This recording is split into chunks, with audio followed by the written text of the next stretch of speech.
ಪಿತನ ಸುತನ ಮತ್ತು ಪವಿತ್ರಾತ್ಮರ ನಾಮದಲ್ಲಿ ಆಮೆನ್. ಮಾರ್ಗದಲ್ಲೆಲ್ಲ ನನ್ನನ್ನು ಕಾಯಲು ದೂತರು ನನಗುಂಟು, ಕಾಲು ಕಲ್ಲಿಗೆ ತಗಲದ ಹಾಗೆ ಕರದಲ್ಲೇ ಹಿಡಿವರು. ಹಲ್ಲೆಲೂಯಾ ಆನಂದವೇ, ಹಲ್ಲೆಲೂಯಾ ಆನಂದವೇ, ಸ್ತುತಿಸುವೆ ಸ್ತುತಿಸುವೆ ಸ್ತುತಿಸುತ್ತಲೇ ಇರುವೆ. ಪ್ರಭು ಕ್ರಿಸ್ತರಲ್ಲಿ ಆತ್ಮೀಯ ಸಹೋದರ ಸಹೋದರಿಯರೇ, ಈ ದಿನದ ಮುಂಜಾನೆಯ ಜೀವ ಸ್ವರ ಕೀರ್ತನೆಗಳು 34:7.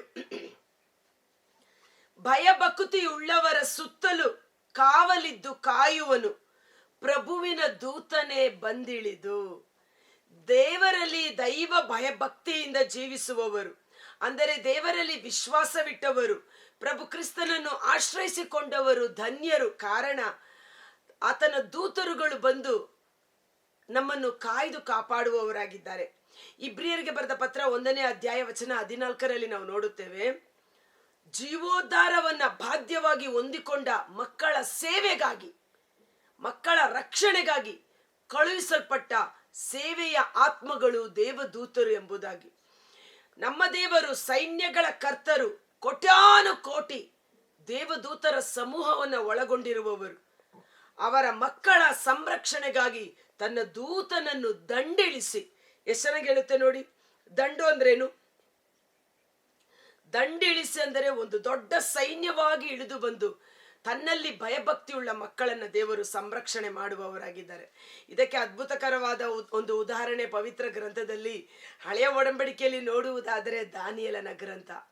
ದಾನಿಯೇಲ ದೇವರಲ್ಲಿ ದೈವ ಭಯಭಕ್ತಿ ಉಳ್ಳವನಾಗಿ ನಿರ್ದೋಷಿಯಾಗಿ ಅವನು ಜೀವಿಸುತ್ತಿದ್ದ.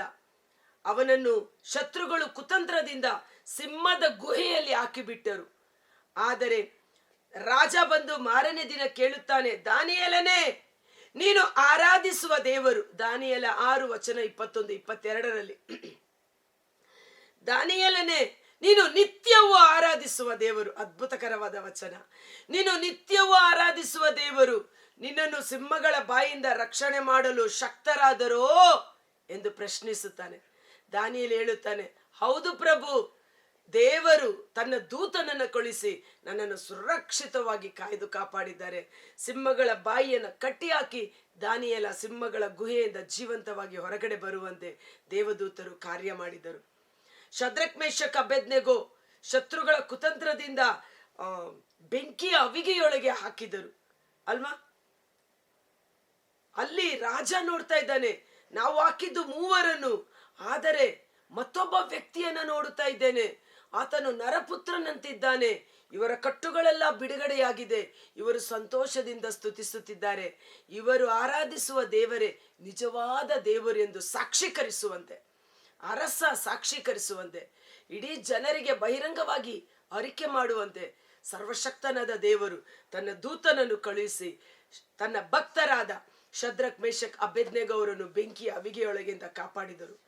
ಇನ್ನು ಹೊಸ ಒಡಂಬಡಿಕೆಯಲ್ಲಿ ನೋಡುವುದಾದರೆ ಪೇತ್ರನನ್ನು ಸೆರೆಮನೆಯಲ್ಲಿಟ್ಟು ಹೆರೋದ ರಾಜ ಮಾರನೆಯ ದಿನ ಜನರೆಲ್ಲರ ಮುಂದೆ ಅವನನ್ನು ಕೊಂದು ಹಾಕುತ್ತೇನೆಂದು ತೀರ್ಮಾನ ಮಾಡಿ ಮಲಗಿದ್ದಾನೆ.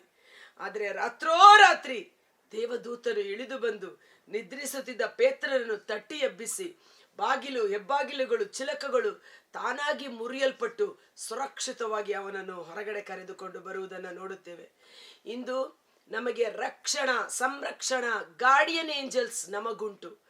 ಇವತ್ತು ನಮ್ಮ ಮಕ್ಕಳಿಗೆ ನಾವು ಹೇಳಬೇಕು, 24/7 ತಂದೆ ತಾಯಿಗಳು ನಾವು ನಿಮ್ಮೊಟ್ಟಿಗಿರೋದಿಲ್ಲ, ಕಾವಲು ದೂತರು ನಿಮ್ಮ ಸುತ್ತಲೂ ಇದ್ದು ನಿಮ್ಮನ್ನು ಸುರಕ್ಷಿತವಾಗಿ ಕಾಯ್ದು ಕಾಪಾಡುತ್ತಾರೆ.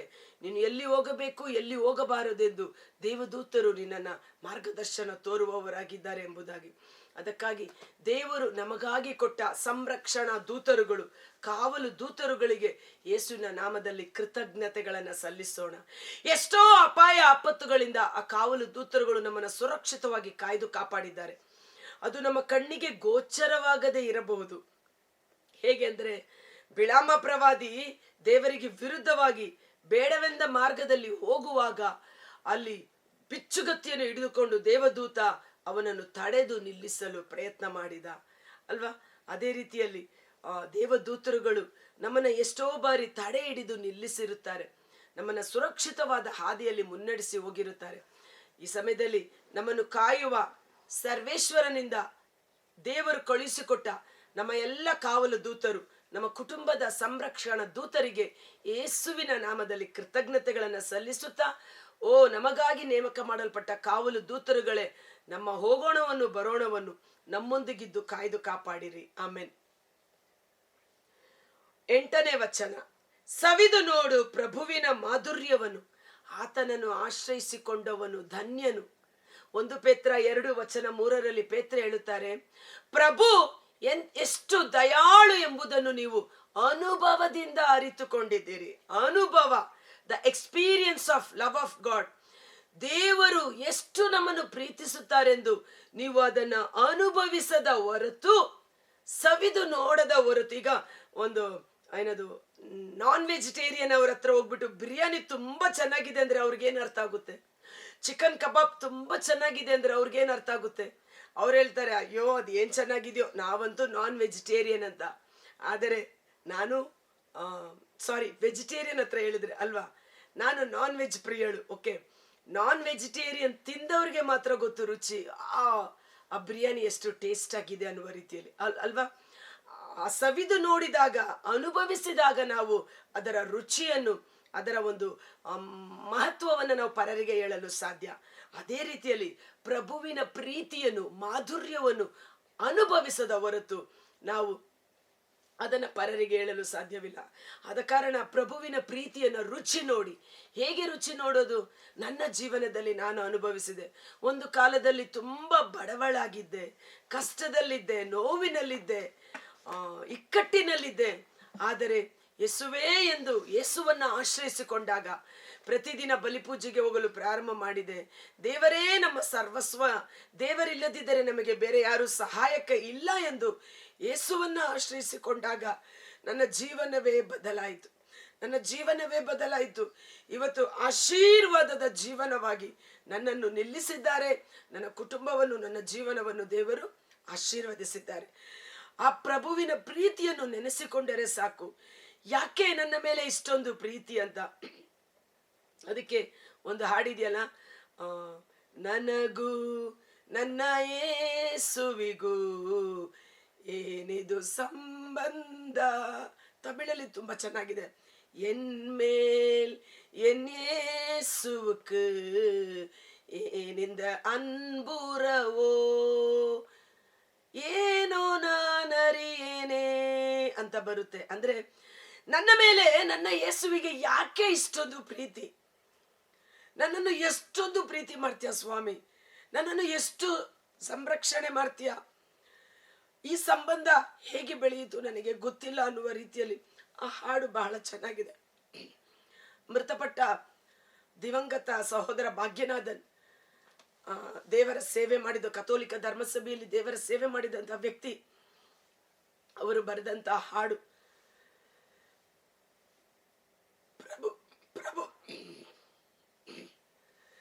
ಪ್ರಭುವಿನ ಪ್ರೀತಿಯನ್ನ ಸವಿದು ನೋಡಿ, ಆತನನ್ನು ಆಶ್ರಯಿಸಿಕೊಂಡವರು ಧನ್ಯರು. 9ನೇ ವಚನ. ಮೊದಲೇ ಸ್ವಲ್ಪ ಕೋಲ್ಡ್, ಗಂಟ್ಲು ಕಿರಿಕಿರಿ ಮಾಡ್ತಾ ಇದೆ. ದೇವ ಜನರೇ, ನಿಮಗಿರಲಿ ಪ್ರಭುವಿನಲ್ಲಿ ಭಯಭಕ್ತಿ, ಅಂತವರಿಗಿರದು ಯಾವ ಕುಂದು ಕೊರತೆಯ ಭೀತಿ. ಪ್ರಭುವನ್ನು ಆಶ್ರಯಿಸಿಕೊಂಡವರಿಗೆ, ಪ್ರಭುವಿನಲ್ಲಿ ವಿಶ್ವಾಸವಿಟ್ಟವರಿಗೆ ಯಾವ ಕುಂದು ಕೊರತೆಯೂ ನಿಮ್ಮ ಜೀವನದಲ್ಲಿ ಇರುವುದಿಲ್ಲ. ಎಲಿಯನ ಜೀವನವನ್ನು ನಾವು ನೋಡುತ್ತೇವೆ. ಎಲಿಯನು ಮರುಭೂಮಿಯಲ್ಲಿ ಜೀವಿಸುತ್ತಿದ್ದ ಸಮಯದಲ್ಲಿ ದೇವರು ಅವನನ್ನು ಪೋಷಣೆ ಮಾಡಿದರು. ಪ್ರತಿದಿನ ಬೆಳಿಗ್ಗೆ ಮತ್ತು ಸಂಜೆ ಕಾಗೆ ರೊಟ್ಟಿ ಮತ್ತು ಮಾಂಸದ ತುಂಡನ್ನು ತೆಗೆದುಕೊಂಡು ಬಂದು ಕೊಡುತ್ತಿದ್ದುದನ್ನು ನಾವು ನೋಡುತ್ತೇವೆ. ದೇವರು ಎಲಿಯನನ್ನು ಪೋಷಣೆ ಮಾಡಿದರು. ಬಡ ವಿಧವೆಯಾದ ಸರಪ್ತಳ ವಿಧವೆ ಎಲಿಯನನ್ನು ಪೋಷಣೆ ಮಾಡುವಂತೆ ದೇವರು ಅನುಗ್ರಹಿಸಿದರು. ನಮ್ಮ ಎಲ್ಲ ಕೊರತೆಗಳನ್ನ ದೇವರು ನೀಗಿಸುವವರಾಗಿದ್ದಾರೆ. ಯಾಕೆಂದರೆ 2 ಕೊರಿಂಥ 8:9 ನಾವು ಸಿರಿವಂತರಾಗಿ ಐಶ್ವರ್ಯದಿಂದ ಜೀವಿಸಬೇಕೆಂದು ಪ್ರಭು ಯೇಸು ನಮಗಾಗಿ ದಟ್ಟ ದರಿದ್ರರಾದರು. ಬಡವರಾಗಿ ಅವರು ಜನಿಸಿ ಬಂದದ್ದು ನಮ್ಮ ದರಿದ್ರವನ್ನು, ನಮ್ಮ ಕೊರತೆಗಳನ್ನು ನೀಗಿಸುವುದಕ್ಕಾಗಿ. ಆದ ಕಾರಣ ಪ್ರಭು ಯೇಸುವಿನ ಶಿಲುಬೆ ಮರಣದ ಮೂಲಕ ನನ್ನ ಕೊರತೆಗಳು ನೀಗಿ ಹೋಗಿದೆ. ನನ್ನ ಬಡತನ, ನನ್ನ ದಾರಿದ್ರ್ಯ, ನನ್ನ ಶಾಪದ ಕಟ್ಟುಗಳು ಮುರಿಯಲ್ಪಟ್ಟಿದೆ. ದೇವರು ತಮ್ಮ ಮಹದೈಶ್ವರ್ಯದಿಂದ ನನ್ನ ಕೊರತೆಗಳನ್ನೆಲ್ಲ ನೀಗಿಸುತ್ತಾರೆ. ಫಿಲಿಪ್ಪ 4:19 ಸಂತ ಪೌಲರು ಹೇಳಿದಂತ ಮಾತುಗಳು. ಅದೇ ವಿಶ್ವಾಸದಿಂದ ನಾವಿರೋಣ. ಒಂದು ಕ್ಷಣ ಕಾಲ ನಾವು ನಮ್ಮ ಕಣ್ಗಳನ್ನು ಮುಚ್ಚೋಣ. ಕರ್ತನಾದ ಯೇಸುವೇ, ಮುಂಜಾನೆ ಜೀವಸ್ವರವನ್ನು ಆಲಿಸುತ್ತಿರುವ ಪ್ರತಿಯೊಬ್ಬ ಸಹೋದರ ಸಹೋದರಿಯವರ ಕುಟುಂಬಗಳನ್ನು ನಿಮ್ಮ ಕರಗಳಿಗೆ ಸಮರ್ಪಿಸುತ್ತೇನೆ. ಪ್ರಭುವಿನಲ್ಲಿ ಭಯಭಕ್ತಿ ಉಳ್ಳವರ ಸುತ್ತಲೂ ಆತನು ದೂತನು ದಂಡಿಳಿದು ಕಾವಲಿದ್ದು ಕಾಯ್ದು ಕಾಪಾಡುತ್ತೇನೆ.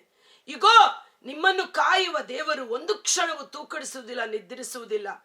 ಒಂದು ಕ್ಷಣವು ತೂಕಡಿಸದೆ ನಿದ್ರಿಸದೆ ನಮ್ಮನ್ನು ಸದಾ ಕಾಲ ಸಕಲ ವಿಧವಾದ ಕೇಡು ಅಪಾಯ ಆಪತ್ತುಗಳಿಂದ ಕಾದು ಸಂರಕ್ಷಿಸುವ ನನ್ನ ಯೇಸು, ನನ್ನ ರಕ್ಷಕನೇ, ನಿಮಗೆ ಕೋಟಿ ಕೋಟಿ ಕೃತಜ್ಞತಾ ಸ್ತುತಿ ಸ್ತೋತ್ರಗಳನ್ನ ಸಲ್ಲಿಸುತ್ತೇವೆ. ಪ್ರಾಯದ ಸಿಂಹವಾದರೂ ಹೊಟ್ಟೆ ಹಸುವಿಂದ ನರಳುತ್ತದೆ. ಯೇಸುವನ್ನು ಹುಡುಕುವವರಿಗೆ ಯಾವ ಕೊರತೆ ಇರುವುದಿಲ್ಲ. ಇಂದು ಈ ಜೀವಸ್ವರವನ್ನು ವೀಕ್ಷಿಸುತ್ತಿರುವ ಪ್ರತಿಯೊಬ್ಬ ಸಹೋದರ ಸಹೋದರಿಯರು, ಅವರ ಕುಟುಂಬಗಳಲ್ಲಿರುವ ಎಲ್ಲ ಕೊರತೆಗಳು ಯೇಸುವಿನ ನಾಮದಲ್ಲಿ ನೀಗಿ ಹೋಗಲಿ. ಅವರ ಸಾಲದ ಸಮಸ್ಯೆ ಯೇಸುವಿನ ನಾಮದಲ್ಲಿ ಬಿಡುಗಡೆಯಾಗಲಿ. 2 ಕೊರಿಂಥ 8:9 ಪ್ರಭು ಯೇಸು ನಮ್ಮನ್ನು ಸಿರಿವಂತರನ್ನಾಗಿ ಮಾಡುವುದಕ್ಕಾಗಿ ಅವರು ದಟ್ಟ ದರಿದ್ರರಾಗಿ ಬಡವರಾಗಿ ಜನಿಸಿದರು. ಯೇಸುವಿನ ಬಡತನದ ಮೂಲಕ ನಾನು ಸಿರಿವಂತಳಾಗಿದ್ದೇನೆ.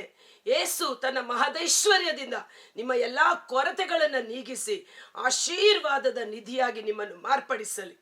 ಮಾತ್ರವಲ್ಲ, ಹಗ್ಗಾಯ 2:19 ಈ ದಿನ ಮೊದಲ್ಗೊಂಡು ನಾನು ನಿಮ್ಮನ್ನು ಆಶೀರ್ವದಿಸುವೆನು. ನಿಮ್ಮ ಕಣಜಗಳು ಖಾಲಿಯಾಗಿದೆಯೋ, ದ್ರಾಕ್ಷ ತೊಟ್ಟಿಗಳು ಖಾಲಿಯಾಗಿದೆಯೋ, ಭಯಪಡಬೇಡಿ. ಈ ದಿನ ಮೊದಲ್ಗೊಂಡು ನಾನು ನಿಮ್ಮನ್ನು ಆಶೀರ್ವದಿಸುವೆನು ಎಂದು ನುಡಿದಿರುವ ದೇವರ ವಾಕ್ಯದಂತೆ ನಿಮ್ಮ ಎಲ್ಲ ಕೊರತೆಗಳು ನೀಗಲಿ. ಶಾರೀರಿಕವಾಗಿ, ಮಾನಸಿಕವಾಗಿ, ಆತ್ಮಿಕವಾಗಿ ದೇವರ ಮಹದೈಶ್ವರ್ಯದಿಂದ ಸುಕ್ಷೇಮಕರವಾದ ಜೀವನ ನಿಮ್ಮದಾಗಲಿ. ಯೇಸುವಿನ ಅದ್ಭುತಕರವಾದ ನಾಮದಲ್ಲಿ ಪ್ರಾರ್ಥಿಸಿ ಬೇಡಿ ಹೊಂದಿಕೊಳ್ಳುತ್ತೇವೆ. ಆಮೆನ್. God bless you. ದೇವರು ನಿಮ್ಮನ್ನು ಹೆಚ್ಚಾಗಿ ಆಶೀರ್ವದಿಸಲಿ. ಸ್ವಲ್ಪ ಕೋಲ್ಡ್ ಇದೆ, ನನಗಾಗಿ ಸಹ ಪ್ರಾರ್ಥನೆ ಮಾಡ್ಕೊಳ್ಳಿ. ಯೆಶಾಯ 58:11 ಈ ದಿನ ಮಾತ್ರವಲ್ಲ, ಅನುದಿನವು ನಿತ್ಯವೂ ದೇವರು ನಮ್ಮನ್ನ ಕೈ ಹಿಡಿದು ಮುನ್ನಡೆಸುವವರಾಗಿದ್ದಾರೆ. ಜೀವ ಜಲದ ಬುಗ್ಗೆಯಂತೆ, ನೀರೆರೆದ ತಂಪಾದ ತೋಟದಂತೆ ನಿಮ್ಮ ಶರೀರ, ನಿಮ್ಮ ಕುಟುಂಬ ಜೀವನ ಸುಕ್ಷೇಮಕರವಾಗಿ ಕಂಗೊಳಿಸುವುದು. ಆಮೇನ್. Thank you. ಈ ವಿಡಿಯೋ ಲಿಂಕ್ ಅನ್ನ ಪರರಿಗೂ ಶೇರ್ ಮಾಡಿ.